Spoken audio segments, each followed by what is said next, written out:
kami sebagai subjek penyelenggara dalam operasi ini memohon maaf kepada masyarakat yang mungkin agak terganggu perjalanannya ya. Karena di stop oleh anggota kami, kemudian diadakan penggeledahan. Itu bukan untuk kepentingan saja, kami saja, tapi kepentingan kita semua. Ya. Sehingga kita harapkan kami bisa mengadakan satu pencegahan. Jangan sampai terjadi hal-hal yang tidak diinginkan di atas kendaraan ini.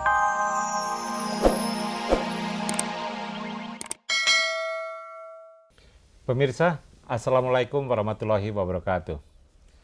Berkat izinnya lah kita bertemu kembali dalam acara Hikmah Fajar di pagi hari ini.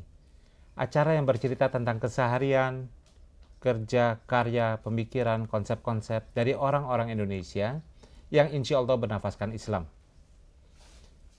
Pemirsa, pagi hari ini telah hadir bersama kita di studio Bapak Kapolda Metro Jaya, Bapak Mayor Jenderal Polisi Muhammad Hindarto. Assalamualaikum. Assalamualaikum. Apa kabar Pak? Saya lagi terima kasih Bapak. Lagi-lagi kami memperoleh kehormatan sebelum Bapak sampai di kantor bersedia mampir di studio dulu Pak. Alhamdulillah dalam keadaan baik. Pak, kali ini kami ingin bicara tentang sesuatu yang tidak enak, tapi harus bicara, yaitu tentang kejahatan Pak. Bisa luas, tetapi kami agak menyempit sedikit. Kejahatan yang menimpa kepentingan orang banyak. Saya ambil contoh Pak, kejahatan di kendaraan umum. Kendaraan umum itu kan vital, sesuatu yang dibutuhkan oleh orang banyak, ya. Tetapi seharusnya nyaman. Katakanlah tidak nyaman secara, tidak selalu berarti harus ada AC. Tapi kan enak kalau mereka merasa sampai di tempat kerja mereka dengan enak, pulang dengan enak, jam berapapun enak. Tapi cerita-cerita belakangan ini agak menyeramkan ya Pak ya. Bahwa di bus umum itu kok tega-teganya dan tidak pandang bulu. Penjahat nodong ibu yang sedang menyusui, ya, seringkali hanya untuk barang yang relatif sederhana sekali. Mohon Pak penjelasan tentang hal ini. Keadaan yang memprihatinkan ini Pak. Dahulu memang kira antara 70-an kejahatan di bus itu yang kita kenal adalah pencopetan. Ya. Paling banter ya penjamretan begitulah ya. Tahun 70 lah. Perkembangan menunjukkan bahwa pelaku-pelaku ini sudah mulai menggunakan modus operandi lain, yaitu menodong, memaksakan orang untuk menyerahkan apa yang ada pada penumpang ini diserahkan pada yang pelaku-pelaku ini. Hal ini memang cukup meresahkan, sehingga sebelum kami melaksanakan operasi Ketupat, kami telah mengadakan operasi Kilat Jaya 94, yang sasarannya adalah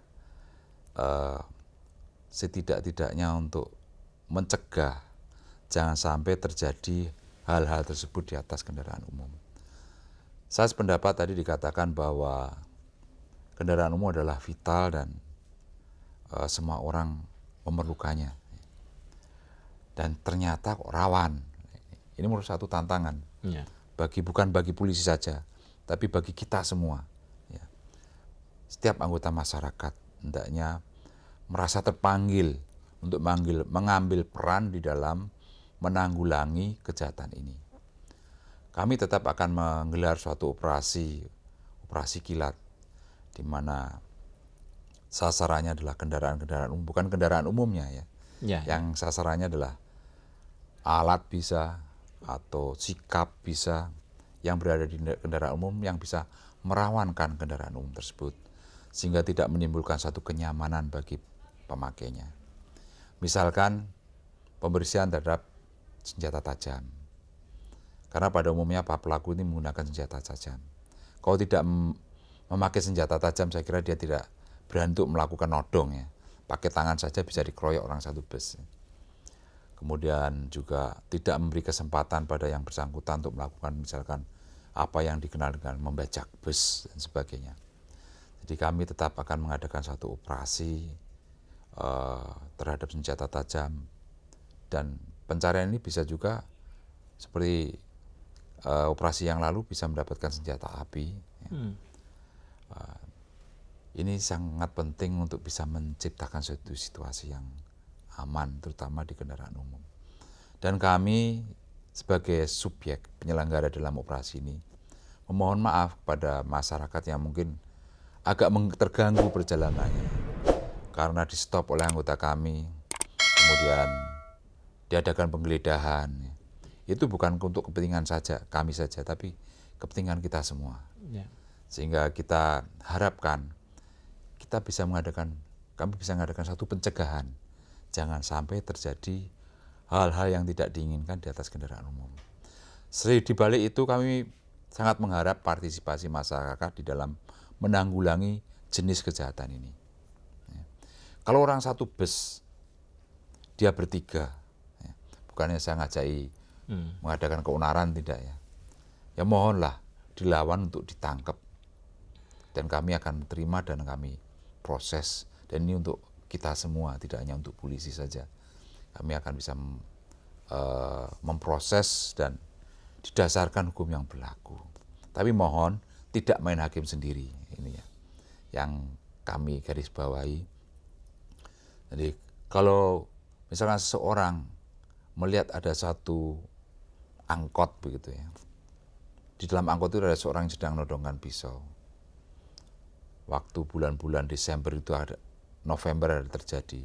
Seorang penumpang, seorang ibu loncat sambil teriak. Ada penodongan di atas bis itu. Dan dari gerakan spontan dari para penumpang dan orang di sekitar itu, maka penodongnya bisa ditangkap. Ini suatu hal yang sangat positif ya. Sehingga pada waktu itu kepada yang bersangkutan kami berikan satu penghargaan. Itu partisipasi. Dan salah satu bentuk dari Siskam Swakarsa. Sistem keamanan oleh masyarakat Swakarsa, sendiri ya. Swakarsa. Oleh masyarakat untuk masyarakat sebenarnya. Jadi GBHN mengamanatkan mengenai dibangunnya Siskam Swakarsa. Tidak hanya satu instansi yang membangun, tapi membangunnya secara bersama-sama. Seluruh anggota masyarakat hendaknya merasa terpanggil untuk membangun Siskam Swakarsa ini. Sehingga yang merasakan siapa ya? Kita semua yang merasakan. Ya, tapi masalahnya begini Pak, kita bisa membayangkan di bus dalam keadaan berjejal-jejal, tiba-tiba ada yang menodong dan kalau tidak salah istilahnya bystander apathy gitu Pak. Jadi sikap apatis dari orang lain selama dia sendiri belum kena dia. Sebaliknya yang buruk dari itu adalah apa yang disebut sebagai solidaritas semu gitu loh Pak. Ya, satu bus diberhentikan oleh polisi, bus itu karena jelas-jelas akan dilakukan demi kebaikan masyarakat, tapi penumpang bus ngegrundel gitu ya.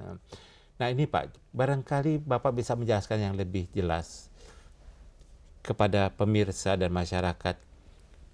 Langkah apa yang seyogianya dilakukan Pak? Ya.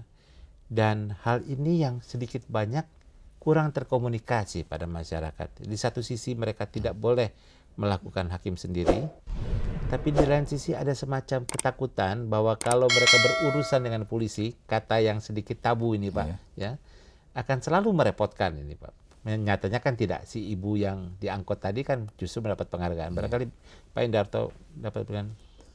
Dari pengalaman bisa kami kemukakan ya, dan disiarkan juga melalui mass media mengenai bus yang dibajak. Supirnya dengan beraninya membawa bus itu masuk ke kantor polisi. Beberapa kali kejadian dan bisa dibekuk orang itu. Sekarang misalkan jauh dari kantor polisi, banyak aparat keamanan, ada Koramil, ada Kodim, bahkan di tiap instansi itu ada satpam. Satpam itu saya kira juga satpam itu punya kewajiban. Kalau bus itu dimasukkan ke suatu satpam, daerah di mana ada satpam, saya kira bersama-sama dengan seluruh penumpang bus, yang bersangkutan bisa dibekuk dan bisa diamankan. Ini satu langkah yang salah satu yang sangat baik ya Pak ya. Cara bertindak ini satu contoh yang sudah pernah dilaksanakan dan memang efektif. Bagus. Apalagi Pak misalnya Pak yang bisa Bapak anjurkan? Pokoknya kalau ada lihat seseorang membawa senjata tajam, ya, setidak-tidaknya waspadai orang itu. Ya, sekarang cara membawa senjata tajam pun macam-macam. Celurit itu nggak perlu seperti dulu seperti Petruk itu enggak ya. Ada cara membawa celurit yang memang tidak bisa diketahui.